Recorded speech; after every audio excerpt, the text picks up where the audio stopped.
Hi guys, my name is Faith Wesson and I'm the founder of the In My Feelings game. So welcome to our channel. The In My Feelings game is all about helping you have those difficult conversations in a more healthier way that encourages collaboration, restores and maintains healthy relationships, and overall gives you the best mental health. So guys, please do subscribe to our channel if you are looking for better ways of building good relationship, navigating life problems. We've got the solutions that are relatable to everybody, and we are intentional about how we assist people in dealing with day-to-day life issues that impact their mental health. So today we're going to be kicking off this conversation with a topic that I think many people should be having, especially if you are thinking about your career, where you want to go in your career, or you're entering the workforce or employment, and you want to understand how you can do the work-life balance. This topic is for you. So today we're going to be discussing quiet quitting. Now, this topic is very sensitive and it's been going on for a couple of years, but it still has people divided in the room. So let's dive in to discuss what is quiet quitting. So, quiet quitting is when people decide to do what they were hired for and nothing more. So, if your manager says these are your KPIs, that is what you're willing to do, not an inch more. Meaning, when you clock out at 5 o'clock, you're not taking emails after hours, you're taking calls after hours, because now that is your personal time. So that is what quiet quitting is according to employees. But on the management side, quiet quitting is people not being team players, disengaging from the mission of the company, not willing to go the extra mile to help the company reach its strategic goals. So, in short, some companies, not all, believe that that is a lazy mentality. So, quiet quitting is a lazy mentality where people don't want to pull the weight in order for the organization to live up to the strategic goals they have set for themselves. Like I said before, guys, the room is quite divided. So, I guess the question on everybody's lips is, why do people do quiet quitting? And so we're going to talk about it from the perspective of the employee. Quiet quitting is the employee's way of avoiding burnout. They believe that if the employer has hired them for a specific reason, they shouldn't have to overextend themselves beyond that, especially when there is no extra compensation, meaning that overtime that they're doing there has no value attached to it. And most of the time, people feel that no one actually appreciates the employees putting in that extra work.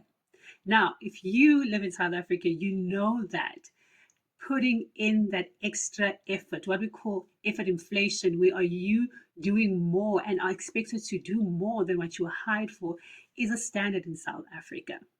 People are doing jobs of 3 people. Yes, you heard me.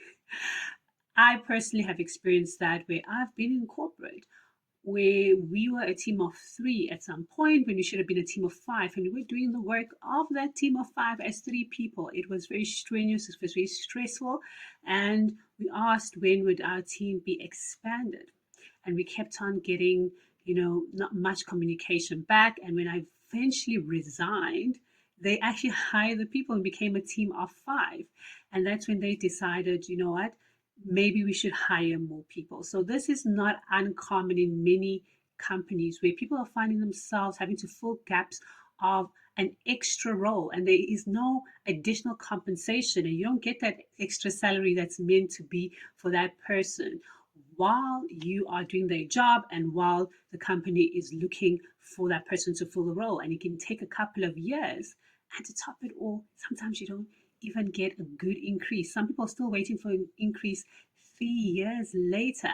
And of course, the excuse for many people is it is post-COVID. People are still recovering. Companies are still recovering. The market does not look good. So people choose the fact that they want to stay in the secure jobs. They need their jobs for their livelihood, so they stay and stick it out.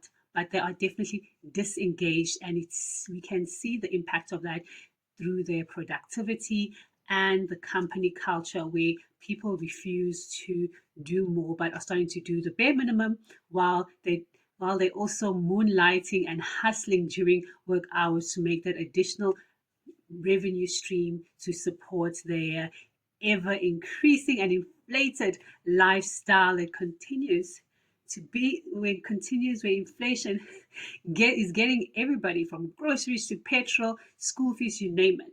People are trying to find ways to fill in that money gap.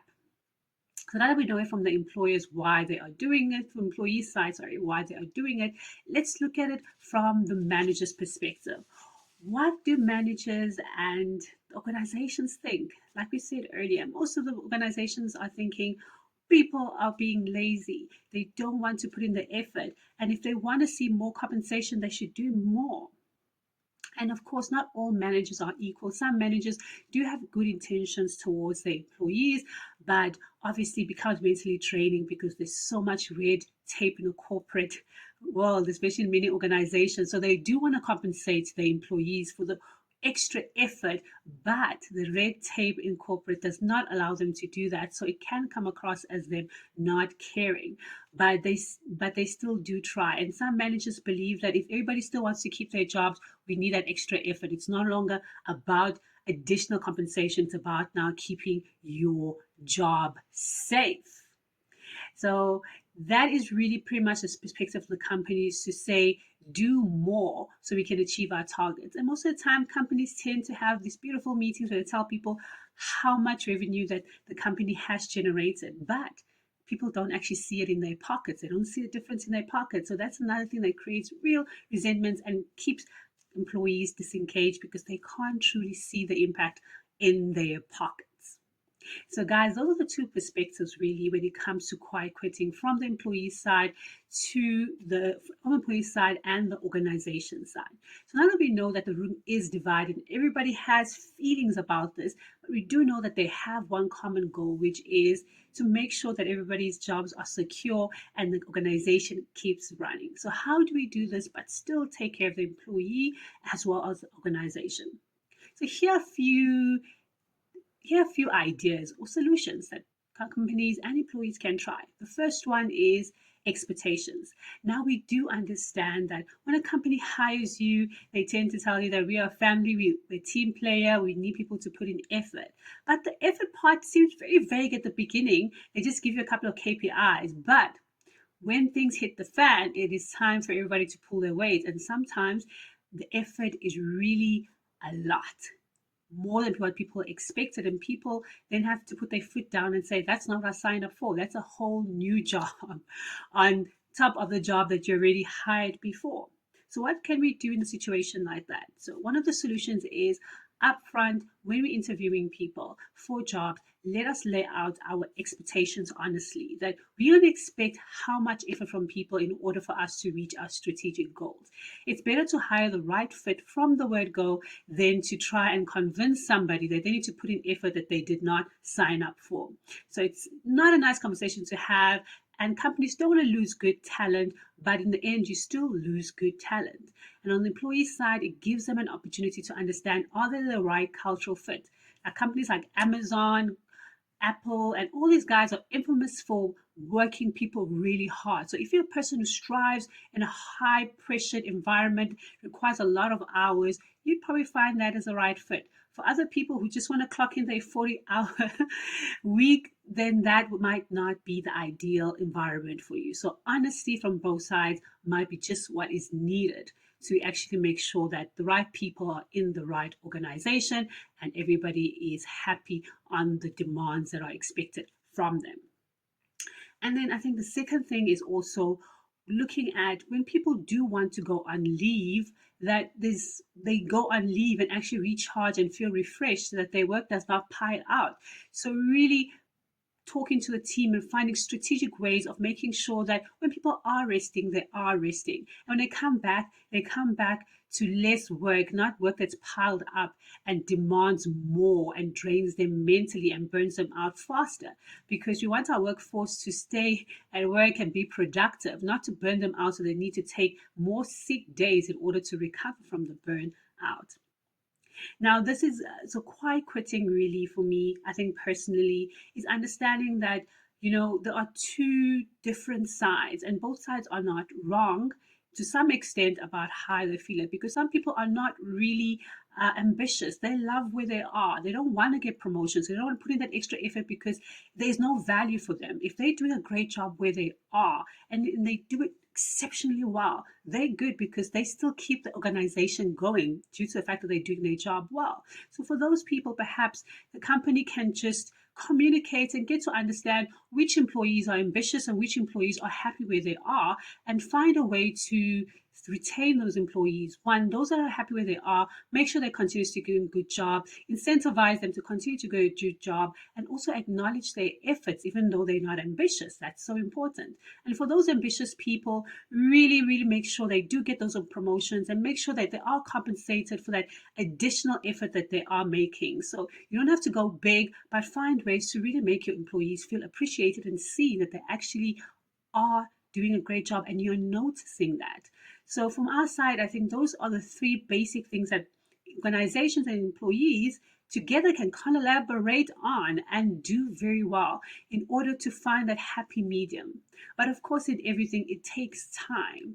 But I think that is the best way to do the quiet quitting, or at least to deal with the quiet quitting part of work or careers, is by just collaborating and starting with these three simple things that you can just do in a matter of days, where you discuss and have this open engagement with your employees. And I guarantee that engagement will go up, and so will productivity, because people want to feel heard and seen, and people want to feel appreciated where they are. And organizations will get more out of people who are far more happier and mentally healthy as well.